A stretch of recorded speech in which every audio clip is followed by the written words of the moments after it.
예수님의 가르침과 교훈의 말씀을 이렇게 잘 살펴보면은 항상 공통적인 분모가 있는 것을 제가 발견을 합니다.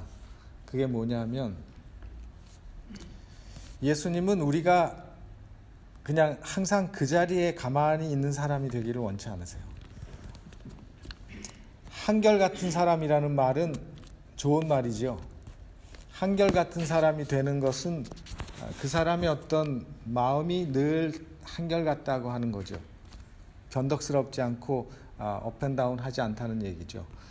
근데 예수님께서 말씀하시는 한 자리에 가만히 있는 사람이 되기를 원치 않으신다는 그 말씀은 뭔가 하면 그 사람이 신앙이 있는 사람이든 그 사람이 하나님을 믿지 않고 세속적인 사람이든 상관없이 예수님께서는 언제나 그 사람이 그 현재의 위치보다는 내일은 더 나은 사람이 되고 내일은 더 발전하는 사람이 되고 내일은 더 성장하는 사람이 되기를 원하신다는 말씀을 늘 하셨어요. 그래서 예수님의 그 교훈의 말씀을 보면은 가만히 있는 그 성장하지 않고 가만히 있는 것을 예수님께서는 좋아하지 않으셨습니다. 성장 없이 자라지 않고 가만히 있는 것을 용납하지 않으셨어요. 우리 마음이 더 크고 더 넓고 또 더 깊어지기를 주님은 원하십니다. 우리의 감사하는 마음, 또 우리의 참고 인내하는 마음, 또 우리의 이해하는 마음이 더 그렇게 돼야 되는 거예요. 더 감사해야 되고 더 이해해야 되고 더 참고 인내하는 사람이 되기를 원하시는 것입니다. 그래서 우리의 하나님께 대한 우리의 신앙심도 오늘보다 내일이 더 가까워지고 더 신실해져야 한다는 말씀을 하고 계십니다. 우리가 매 안식일마다 교회에 참석하고 또 매 안식일마다 하나님의 말씀을 통해서 교훈을 받는데 그 받은 교훈이 그저 듣는 것으로 끝난다면 예수님께서 원하시는 그 뜻이 아니죠. 예수님께서는 그 교훈을 우리에게 주시고 그 말씀을 들을 때 그 교훈이 우리의 삶 속에서 열매로 맺혀지고 삶 속에서 생활로 보여지기를 원하시는 겁니다. 그래서 우리가 늘 듣는 말씀을 통해서 다시 한번 내 삶에 이 말씀을 적용하고 그 말씀을 실천하고 그 말씀대로 살아보려고 애쓰는 우리의 마음을 가질 때 하나님의 성령께서 그 마음에 함께 하시고 그 일을 가능하게 해 주시리라고 저는 확신합니다. 그 점에 있어서 저는 오늘 기도에 대해서 좀 살펴보려고 합니다. 우리가 어떻게 기도해야 할 것인가? 기도할 말이 없으면 우리가 자주 하는 기도가 어떤 기도죠? 주기도문을 자주 외우잖아요. 주기도문으로 마칩시다. 주기도문. 그래서 기도할 말이 생각이 안 나거든 예수님께서 우리에게 말씀하신 주기도문으로 기도하십시오. 참 좋은 기도문이죠. 근데 이 주기도문이 언제 예수님께서 하신 말씀인가를 성경에서 찾아보면 쉽게 그 예수님이 왜 그 말씀을 하셨는지를 우리가 알 수 있어요. 예수님께서는 이 주기도문을 언제 말씀하셨는가 하면 산상수훈을 말씀하실 때 말씀하셨어요. 복 있는 심령이 가난한 자는 복이 있나니 그 말씀을 하시는 길에 그 말씀도 하셨어요.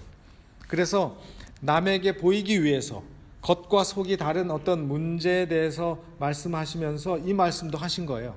구제에 대해서 또 사람을 도와주는 일에 대해서 너희가 외식하는 사람이 되지 말라 하시면서 또 금식하는 일에 대해서 너희가 외식하는 사람이 되지 말라 하시면서 이 외식하는 기도를 하지 말라고 말씀하셨어요. 이 금식과 또 구제와 외식은 예수님 당시에 유대인들이 굉장히 중요하게 생각했던 신앙인의 세 가지 요소라고 생각했던 거예요.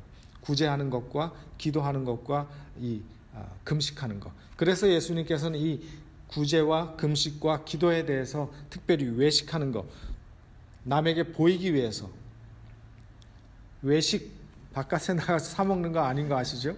예, 외식, 거칠애, 무의미하게 말을 많이 한다거나 마음이 없이 겉으로만 하는 그런 것들, 속과 겉이 다른 것. 그래서 기도에 대해서 예수님께서 말씀하시면서 무의미하게 말을 많이 하는 그런 이방인들의 기도와 의미 있게 하나님과 대화하는 그리스도인의 기도에 대해서 말씀을 하고 계시는 것입니다. 그래서 마태복음 6장 5절로 9절에 보면 예수님께서 주기도문을 말씀하시기 전에, 주께서 가르쳐 주신 주의 기도를 말씀하시기 전에 이 교훈을 먼저 하셨어요. 또 너희가 기도할 때에 외식하는 자와 같이 되지 말라. 저희는 사람에게 보이려고 회당과 큰 거리 어귀에 서서 기도하기를 좋아하느니라.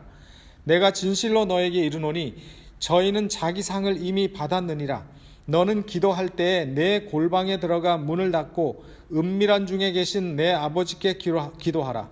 은밀한 중에 보시는 내 아버지께서 갚으시리라. 또 기도할 때에 이방인과 같이 중언부언하지 말라. 저희는 말을 많이 하여야 들으실 줄 생각하느니라. 그러므로 저희를 본받지 말라. 구하기 전에 너에게 있어야 할 것을 너희 하나님 너희 아버지께서 아시느니라. 그러므로 너희는 이렇게 기도하라. 그러면서 이제 주기도문에 대해서 말씀하셨어요. 이 말씀 속에서, 이 말씀에서 예수님은 올바른 기도의 샘플을 말씀하시기 전에, 예수님께서 이렇게 기도하라고 그 중요한 올바른 기도를 말씀하시기 전에 두 가지의 외식적인 기도에 대해서 조심하라고 말씀하셨어요. 그 외식적인 두 가지 기도가 뭐냐면 이제 이런 겁니다. 여러분, 외식하는 게 뭐죠? 아까도 말씀드린 것처럼 밖에서 먹는 거, 그거 아니라 그랬잖아요. 헬라어의 뜻은 뭐냐면 외식한다는 뜻이 연기하는 그런 뜻이에요. 연기한다는 말은 뭐예요? 내가 아닌데 그런 것처럼 하는 거잖아요. 진짜가 아니라 가짜라는 것입니다. 이 외식한다고 하는 말, 연기한다고 하는 말은 마음이 없다는 거예요. 내가 그 사람이 아닌데 그 마음이 없는데 그것을 보이게 행동한다는 말이죠. 예수님께서는 우리가 사람에게 보이기 위해서 회당이나 길 모퉁이에서 기도하지 말라고 하셨어요. 그죠? 근데 여러분, 회당이나 길 모퉁이에서 기도해 보셨어요? 오늘 민집사님 회당에서 기도하신 거잖아요. 공중기도. 예수님께서 말씀하신 회당이나 길 모퉁이에서 외식하는 기도를 하지 말라고 하는 게 왜 무슨 말씀인가? 저도 길거리에서 기도해 봤어요. 어떨 때 해봤냐면 이 공항에서 사람들을 떠나보내면서 사람들 많은 데서 이렇게 둥그렇게 손잡고 기도해 봤어요. 그죠? 여러분들도 아마 그렇게 해보셨을 거예요. 다른 사람들이 많은 역에서도 기도해 봤어요. 길거리에서 기도해 봤어요. 다른 사람들이 보는 데서 소리 내서 기도해 봤어요. 근데 예수님이 지금 말씀하시는 건 이런 걸 말씀하는 거 아니에요. 이런 거. 동기가 뭐라고 말씀하셨는가 하면 사람에게 보이려고 하지 말라. 길거리에서 우리가 사람들과 손잡고 동그랗게 소리내면서 기도하는 것은, 그것은 그렇게 기도할 이유가 있는 것입니다. 선교사를 떠나보낸다든지 멀리 자식을 유학 보낸다든지 그럴 때는 가족끼리 모여서 떠나보내기 전에 그 일을 위해서 기도하는 일들을 우리가 하잖아요. 예수님께서 말씀하시는 거는 혼자서 사람에게 보이려고 그렇게 하지 말라고 하셨어요. 근데 이런 사람이 있을까요, 없을까요? 있었어요. 지금도 있습니다. 예수님 당시에는 바리새인들이 기도하는 시간을 정해뒀어요. 그죠? 적어도 세 번. 아침, 점심, 저녁. 어떤 사람은 5번. 이렇게 시간을 정해놓고 기도했어요. 그러다 보니까 어떨 때는 자기가 기도하는 시간에 집에 없고 기도하는 시간이 딱 됐는데 자기가 어디 있어요? 길거리에 길을 가고 있어. 그러면 그 사람들은 그것이 길거리든 시장 바닥이건 상관없이 그 시간이 되면 여기 보이는 그림처럼 이렇게 하고 기도를 소리내서 했어요. 근데 대부분 그 소리는 은밀한 자기 어떤 개인적인 기도가 아니라 아주 공식적이고 형식적인 기도문을 그가 큰 소리로 외우고 지나가는 거예요. 오늘날도 정통 유대인들이 이렇게 기도를 합니다. 제가 몇 년 전에 뉴욕에서 예루살렘으로 가는 비행기를 타게 됐는데, 이제 이태리를 거쳐서 예루살렘으로 가는 그런 비행기였어요. 근데 뉴욕에서 예루살렘으로 가는 그 여정에 많은 유대인들이 같은 비행기를 탔어요. 근데 그 사람들이 정통 유대인 복장을 하고 탔는데 어느 쯤 갔더니 비행기 안에서 내 옆에 앉아 있었는데 수건을 툭 뒤집어 쓰더니 이 앞자리에다가 고개를 탁 쳐박고 흔들면서 기도를 하기 시작했어요. 한참을. 그러더니 이걸 수건을 벗고 또 이제 있었어요. 그 다음에 저희가 이태리 로마에 이제 그 중간에 버스가 그 비행기를 갈아타기 위해서 섰어요. 그래서 이제 우리는 그 공항 그 이제 대합실에서 다 시간을 기다리고 있는데 어떤 시간이 딱 되니까 그 유대인들이 다 일렬로 줄을 쫙 섰어요. 누가 서라고 하지도 않는데 자기들끼리 그냥 저 창문 쪽을 향해서 섰어요. 근데 그쪽이 아마 예루살렘 쪽이었던 것 같아요. 그렇게 길을 쭉 쓰더니 다 거기서 또 수건을 툭 뒤집어 쓰고 또 거기서 이렇게 기도를 한참 해요. 그 시간이 무슨 시간인가 하면 기도하는 시간이에요. 중얼중얼 합니다. 그래서 그런 것들이 다 그들이 있는 곳에서 시간을 정해놓고 그 시간에 되면 상관없이 기도하는 기도인데, 그 기도의 내용들이 은밀한 기도가 아니라 다 대부분 외워서 늘 뇌까리고 있는 그런 기도문을 그들이 외우고 있는 거죠. 제가 신학교 다닐 때 저희 삼육대학에는 오야봉이라고 하는 조그만한 봉우리가 있어요. 그 봉우리는 신학생들이 그 동산에 들어가서 기도를 많이 하는 기도의 동산이에요.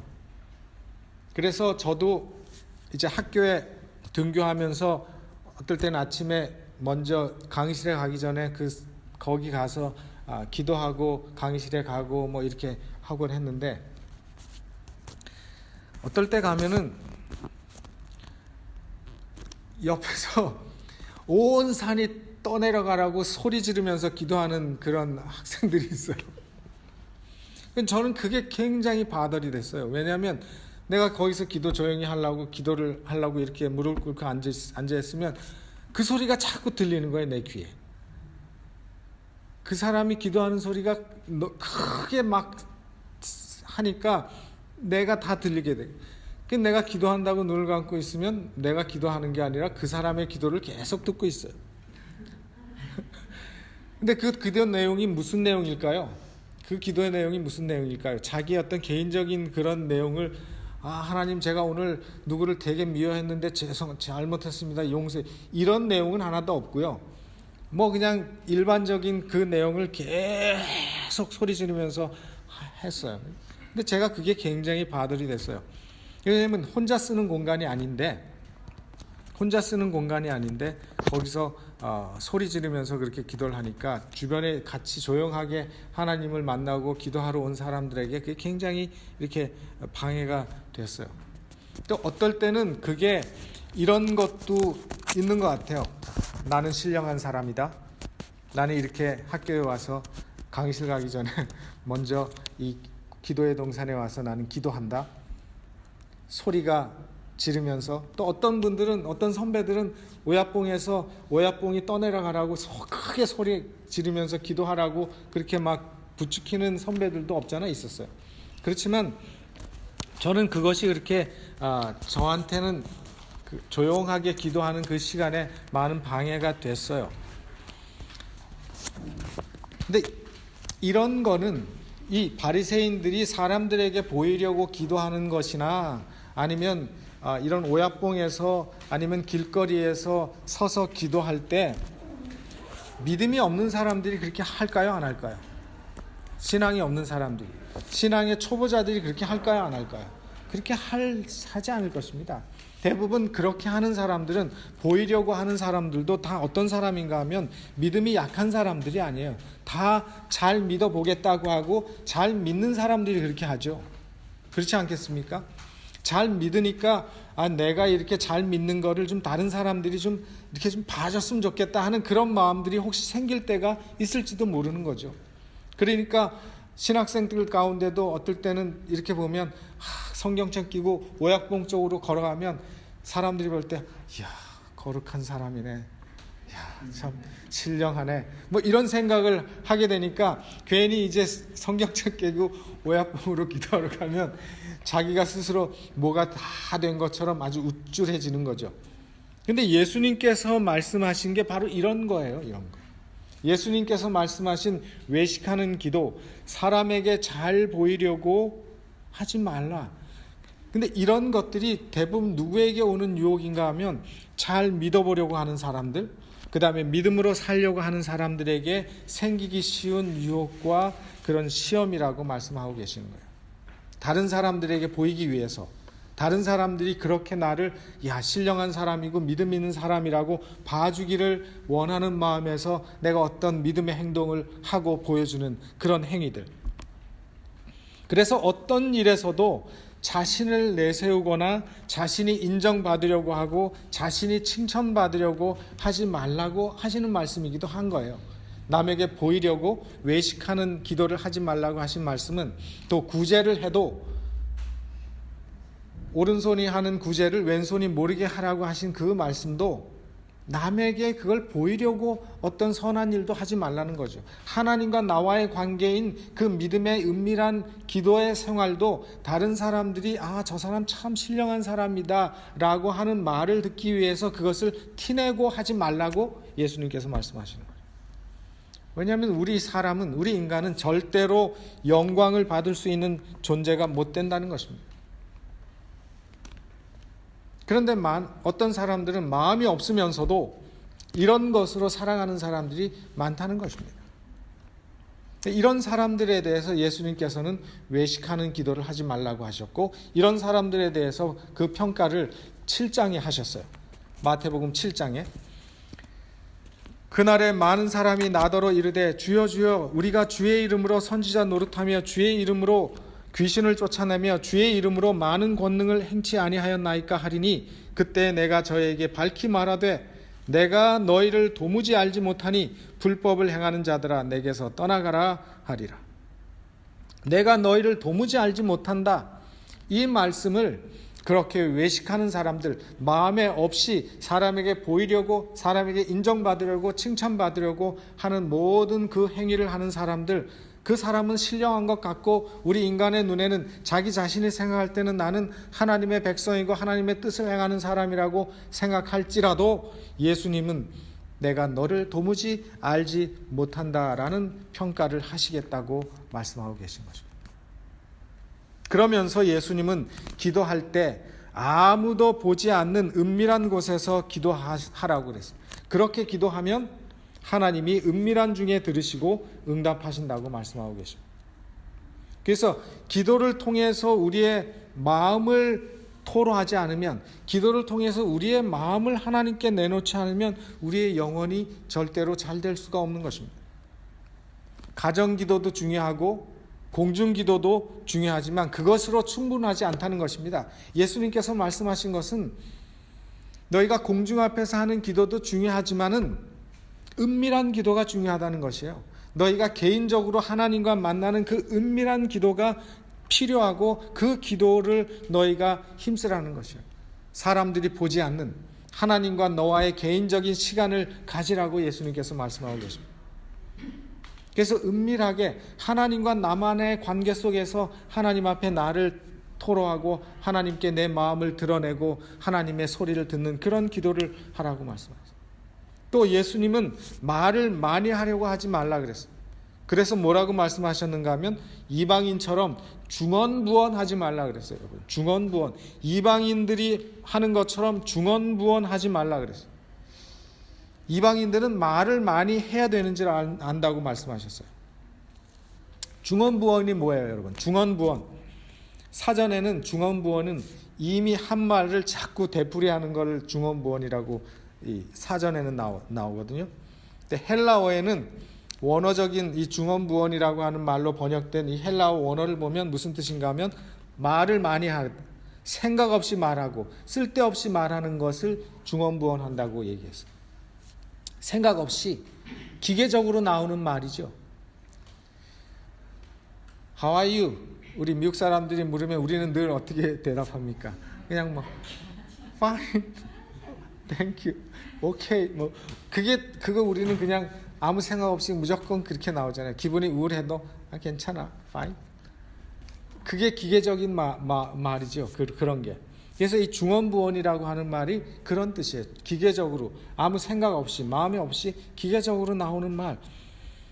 그래서 기도문 외우는 거, 자신의 생각과 아무런 관계도 없이 주문 외우듯이 기도문을 외우는 것도 이런 범주에 들어갈 수 있는 거예요. 묵주 돌리면서 기도문 계속 외우는 거 있잖아요, 그죠? 그런 중얼거리면서 연불 반복하는 것처럼 기도문을 외우는 거. 입술로는 하나님을 부르고 있지만은 그 마음은 멀리서 떨어져 있어요. 그 마음이 하나님을 그 마음 속에서 그가 원하는 것이 아니라 무의미하게 횡설수설하고 있는 것입니다.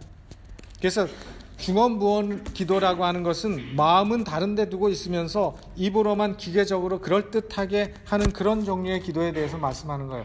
교회 생활 오래 하면 누가 기도시키면 언제든지 우리 입에서 나오는 기도의 말들이 있잖아요. 어떨 땐 그냥 내가 무슨 말을 하는지도 모르고 말하는 기도도 있잖아요. 그런 기도에 대해서 예수님께서 말씀하고 계시는 거예요. 그런 기도는 어리석은 기도라고 말씀하셨어요. 저희는 말을 많이 하여야 들으실 줄로 생각한다. 이 생각이 어리석다고 예수님께서 말씀하셨어요. 그런 사람들을 본받지 말라. 교회 증언에 보니까 그것은 하나님께 대해서 무례한 일이다라고 말씀했어요. 우리 하나님께서는 우리가 알려야 할 정도로 무지한 분도 아니잖아요. 그죠? 하나님이 전지전능하신 분이에요. 우리가 알려야만 하나님이 아시는 분이 아니죠. 우리가 힘들게 설득해야만 우리의 기도를 들어주시는 분도 아니에요. 하나님은 우리에게 지극한 관심을 가지고 계시고 우리의 필요가 무엇인지 누구보다도 잘 알고 계셔요. 우리가 부르는 하나님은 우리의 아버지라고 말씀하셨어요. 누구보다도 당신의 자녀들을 사랑하시는 분이십니다. 우리의 필요를 아시고 가장 좋은 것으로 공급해 주시고 돌봐주시는 자상한 아버지신 것입니다. 그런 아버지를 우리가 설득하고 그 마음을 바꾸기 위한 것이 기도가 아니라고 말씀하십니다. 많은 사람들이 메마른 태도로 설교를 하는 듯한 태도로 기도를 드린다고 말합니다. 그것은 인간에게 하는 기도지 하나님께 하는 기도가 아니라는 것입니다. 특히 예배 때 드리는 공중기도는 간략하고 요령 있게 기도하라고 말씀하고 계십니다. 어렵고 장황한 표현보다는 누구도 쉽게 말하고 알아들을 수 있는 단순하고 쉬운 말로 기도하라고 말씀하십니다. 그래서 마음에서 우러나오는 기도가 진심 어린 믿음의 기도라고 말씀을 하고 계십니다. 기도가 죄를 속하는 것은 아니지만 그 자체에는 효능도 없고 공효도 없지만은 그러나 우리는 이 진정한 기도를 통해서 우리의 심령을 하나님께 올려드림으로 우리의 마음속에 있는 불순하고 망상하는 나쁜 생각이나 불성실한 그런 신앙을 하나님께서 우리의 마음에 들어오지 못하도록 막아주실 수 있는 것입니다. 그렇기 때문에 우리의 기도의 출발이 무엇인지를 우리는 분명히 알아야 합니다. 기도의 출발은 하나님을 아버지로 부르는 하나님과 우리와의 인격적인 관계에서 출발해야 되는 거예요. 그것이 기도를 올바로 드릴 수 있는 제일 첫 번째 시작점이라고 저는 생각을 합니다. 하나님을 내 아버지로 부르는 그 하나님과의 관계에서 기도가 시작되는 것입니다. 그래서 기도는 전지한 분과 우리를 연결시켜 주는 것입니다. 그분의 의지와 그분의 의지가 효과적으로 우리 안에서 역사하도록 우리의 마음을 열어놓는 것입니다. 우리의 마음에 하나님의 은혜와 하나님의 말씀이 들어올 수 있도록 우리의 마음을 오픈하고 우리의 마음을 하나님께 펴놓는 것이 기도인 것입니다.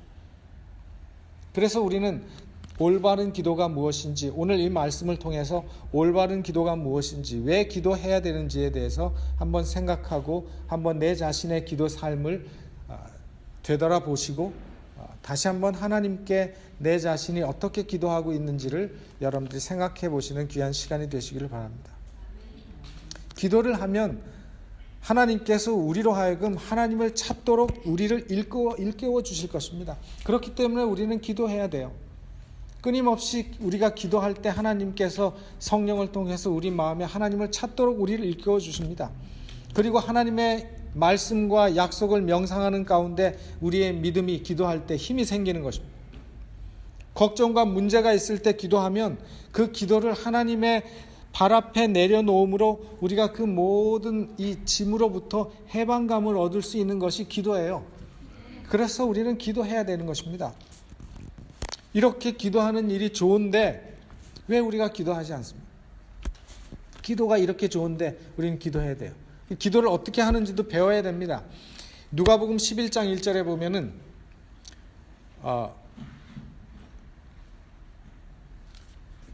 제자들이 이렇게 침례 요한이 제자들에게 기도를 가르친 것처럼 아마 침례 요한이 제자들에게 기도를 가르쳤나 봐요.